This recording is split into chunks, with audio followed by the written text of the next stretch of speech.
सातव्या मुलीची सातवी मुलगी या मालिकेच्या आजच्या भागात आपण पाहणार आहोत. केतकी मोठ्याने ओरडते तर रुपाली हसतच तिच्याकडे बघत असते आणि केतकीचा आवाज ऐकून नेत्रा, इंद्राणी, अद्वैत, फाल्गुनी, शेखर सगळेजण धावत पळत खाली येतात. केतकी खूप घाबरलेली असते. नेत्रा तिच्या जवळ जात तिला नेमकं काय झालं आहे ते विचारते, पण केतकीच्या तोंडून शब्दही फुटत नाही. तर शेखर रुपालीकडे बघत केतकीला विचारत असतो की या बाईने काही केलंय का. मात्र त्यावरही केतकी काही उत्तर देत नाही. त्यामुळे अद्वैत तिला धीर देत म्हणतो की काकू तू घाबरू नको, कोणालाही घाबरण्याची गरज नाहीये, नेमकं काय झालंय ते सांग. आणि मग त्यानंतर केतकी घाबरतच फ्रीजकडे इशारा करते आणि त्यामुळे नेत्रा आणि इंद्राणी त्या फ्रीज जवळ जातात. नेत्रा फ्रीज उघडते तर त्यामध्ये मानवी कवटी असते. त्यामुळे नेत्राला मोठा धक्का बसतो.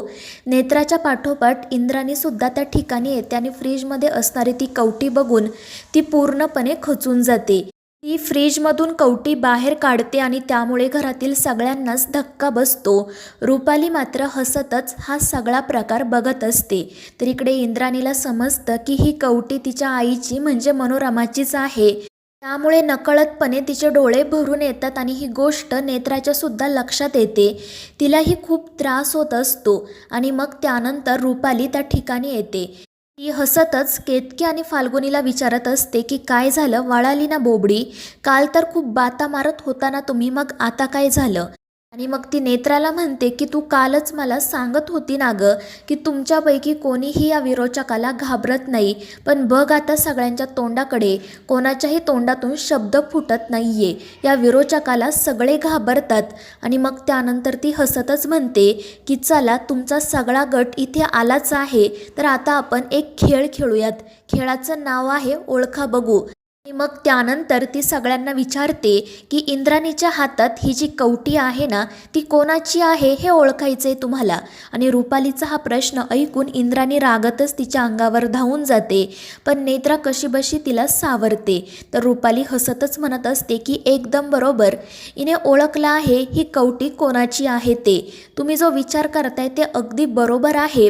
आणि मग त्यानंतर ती सगळ्यांना इंद्राणीसाठी टाळ्या वाजवायला सांगते, पण कोणीही टाळ्या वाजवत नाही. हे बघून ती म्हणते की काही हरकत नाही, मीच टाळ्या वाजवते कारण इंद्राणी माझी मैत्रीण होती ना.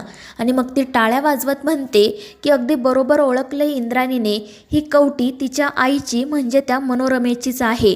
आणि ते ऐकून सगळ्यांनाच खूप त्रास होतो. तर रुपाली हसतच नेत्रा इंद्राणीला म्हणत असते की तुम्ही तर गेला होता ना मनोरमाची शक्ती मिळवायला, मग काय झालं, मिळाली की नाही तिची शक्ती. आणि मग त्यानंतर ती तिचा हात सगळ्यांना दाखवत म्हणते की यांना तर त्या मनोरमेची शक्ती मिळाली नाही, पण मला मात्र मिळाली आहे आणि म्हणूनच हा विरोचक एवढा सामर्थ्यवान झाला आहे. आणि ते ऐकून फाल्गुनी आणि केतकी तर अजूनच घाबरतात. तर रुपाली नेत्रा आणि इंद्राणीला म्हणते की आता आपण दुसरा खेळ खेळूयात. या खेळाचं नाव आहे ट्रेजर हंट. आणि मग ती फाल्गुनीला विचारते की लहानपणी तू खेळली असशील ना गं. त्यावर फाल्गुनी घाबरूनच नाही म्हणते. तर रुपाली केतकीकडे बघत विचारते आणि बेवडे तू खेळली की नाही. मात्र त्यावर केतकीसुद्धा काही उत्तर देत नाही. त्यामुळे रुपाली म्हणते की ठीक आहे, आता आपण हा खेळ खेळूयात. जास्त अवघड नाहीये, फक्त तुम्हाला या मनोरमाची उरलेली हाडं शोधायची आहेत. आणि ते ऐकून नेत्रा आणि इंद्राणी खूप चिडतात. अद्वैत रुपालीच्या अंगावर धावून जातो, पण शेखर त्याला थांबवतो. रुपाली म्हणत असते की शोधा त्या मनोरमाची हाडं, सापडली तर ठीक, नाहीतर माझ्याकडे या, माझ्या पायावर नाक घासा, मग मी सांगेलच बाकीची हाडं कुठे आहेत ते. आणि रुपालीचं हे बोलणं ऐकून इंद्राणी रडतच त्या फ्रीजमध्ये मनोरमाच्या अस्थी शोधायला सुरुवात करते. ती खूप पॅनिक झालेली असते आणि तिची अवस्था बघून सगळ्यांनाच वाईट वाटते. रुपाली मात्र हसतच हा सगळा प्रकार बघते. तर इकडे इंद्राणी फ्रीजमध्ये काही न सापडल्याने पळतच बाहेर जाते. ती संपूर्ण घरभर मनोरमाच्या अस्थी शोधत फिरत असते. नेत्रा तिला समजवण्याचा, थांबवण्याचा प्रयत्न करत असते, पण इंद्राणीला दुसरं काही सुचत नाही. ती खूप पॅनिक झालेली असते. आणि मग नेत्रा तिला तिच्या रूममध्ये घेऊन जाते. तर इकडे फाल्गुनी घाबरतच शेखरला विचारत असते की तो विरोचक जास्त शक्तिशाली झाला आहे का. आणि त्याच वेळी रुपाली पाठीमागून येत त्यांना म्हणते की जा तुम्ही सुद्धा हाडं शोधा. त्यामुळे ते सगळे घाबरून आपापल्या रूममध्ये जातात. शेखर त्याच्या बेडरूममध्ये कुठे मनोरमाच्या अस्थी आहेत का ते शोधत असतो, पण त्याला कुठेही काही सापडत नाही. आणि मग त्याच वेळी रुपाली त्या ठिकाणी येते. ती शेखरला म्हणते की पाताळात जाऊन शोधतो का, माझी काही हरकत नाही, पण कसं आहे ना, जरी तू पाताळात गेला तरी तुला ती हाडं सापडणार नाही, कारण माणसाने नेहमी आपली लायकी ओळखून राहावं. आणि त्यामुळे शेखर रागातच तिच्याकडे बघतो. तर रुपाली म्हणत असते की काय झालं, राग आला का तुला. आणि मग ती हसतच म्हणते की कधी कधी तर मला असं वाटतं की नेत्राने तुला प्रमोशन दिलं आहे, बिंडोक राज्याध्यक्षापासून तुला शूरवीर राज्याध्यक्ष बनवलं आहे, पण या विरोचकापुढे उभं राहण्याची तुझी लायकी नाही. आणि त्यावर शेखर म्हणतो की तू माझी लायकी काढतेस का, त्यापेक्षा तू स्वतःची लायकी बघ, तू काय करतेस ग, काय हा बालिश खेळ चालवला आहे, फाल्गुनीच्या उशीखाली हाडं ठेवली, फ्रीजमध्ये ती कवटी ठेवली, नेमकं काय चाललंय तुझं. तू फक्त असे बालिश खेळ खेळू शकते आणि आम्हाला धमक्या देऊ शकते, बाकी काहीच करू शकत नाही, हे लक्षात ठेव. आणि त्यावर रुपाली म्हणते की अरे मी तुझ्या सगळ्या घरादाराची राख रांगोळी केली आणि तरीही तू म्हणतोय की तू काहीच करू शकत नाही. आणि मग ती शेखरला म्हणते की जा आणि सांग त्या नेत्राला की तिने कितीही शोधायचा प्रयत्न केला ना तरी तिला काहीच सापडणार नाही. तर दुसरीकडे अद्वैत आणि नेत्रा इंद्राणी जवळच असतात. इंद्राणी मनोरमाच्या कवटीकडे आणि त्या हाडांकडेच बघत असते. तिला या सगळ्या गोष्टींचा खूप त्रास होत असतो. नेत्रा तिला धीर देत म्हणत असते की आत्या तुम्हाला होणारा त्रास कळतोय मला.